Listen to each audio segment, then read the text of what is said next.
Il faut dire que le Wemegbe est l'une des langues, l'une des 62 langues répertoriées dans la trace de la linguistique au Bénin. Elle est parlée en pays Wemé, dans les 4 communes de la vallée de l'Ombé que sont Agégué, Adjong, Dangbo, Bonou. C'est une langue qui normalement appartient au continuum Kwa dans le sous-groupe des langues B. Mais qu'est-ce que nous remarquons? À une observation plus proche de la langue, on se rend compte que c'est une langue qui est issue de 2 origines.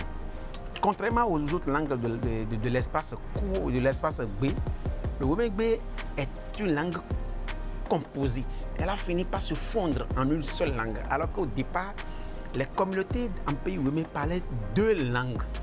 Il y a une forte communauté de plusieurs ethnies qui parlent le Yoruba. Par exemple, moi, mes origines, mes ancêtres parlaient le Yoruba. Comme les Tosso, ils parlaient Yoruba, comme les Glou parlaient le Yoruba, et certains. Mais il y a une autre communauté qui parlait le Haïzo, qui sont les Women, les Digbenou et consorts. Eux, ils parlaient le Haïzo. Mais il s'est fait qu'au cours de l'histoire, les 2 langues ont fini par s'effacer et une langue est née, qui est la langue Wemegbe.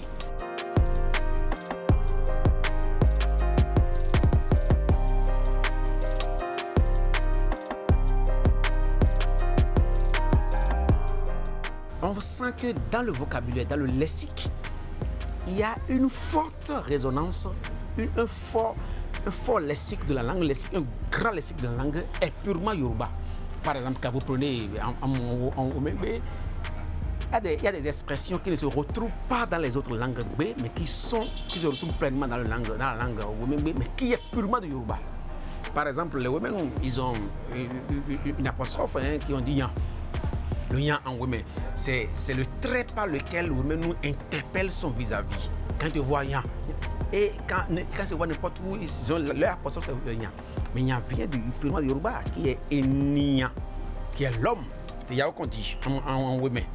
Et ça fait Yao, ça vient purement de Yoruba. Comme ça, il y en a une multitude. Je pense que j'avais présenté un article où j'ai sorti ce lexique, une grande partie du lexique Yoruba qui se trouve dans la langue.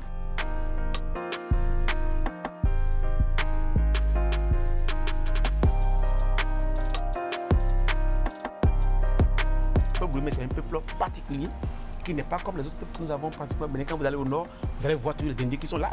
Vous allez voir les Bariba qui sont là. Vous allez voir les Kotokoli. Vous allez voir toutes les communautés d'origine sont restées, n'ont pas changé. Mais en Wemé, les Yoruba ont disparu, les Nago ont disparu, les Haïzo ont disparu, les Fonds ont disparu pour donner corps à une nouvelle langue qui est née sur le territoire Wemé. C'est la différence énorme. La langue est née sur le territoire, ce qui n'est pas le cas des autres langues qui ont migré peut-être ou bien qui sont venues et qui ont évolué. La langue, ce n'est pas une langue qui a évolué, c'est une langue qui s'est créée au contact de plusieurs communautés. C'est pour ça que j'ai parlé de cette unicité dans la grande diversité que nous observons au niveau linguistique en pays Wemé.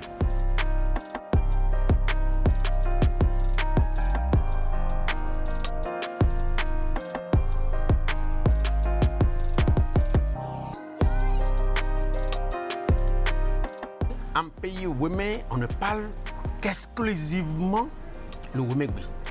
Vous pouvez entendre de manière très réduite et minoritaire, vraiment minoritaire, quelques-uns parler Yoruba. Ce n'est pas alors les gens qui étaient là il y a longtemps, c'est ceux qui sont venus peut-être de Porte-Nouveau au cours des dernières années, des dernières migrations, qui parleront encore un peu le Yoruba, mais pas de manière récurrente. Vous allez entendre peut-être quelques-uns parler le Fongbe, c'est les gens d'Abomey qui sont venus de date très récente pour faire le commerce de vente des produits de la médecine traditionnelle. C'est eux qui parlent encore un peu leur Fongbe pur d'Abomey. On sait que ceux-là sont venus directement d'Abomey.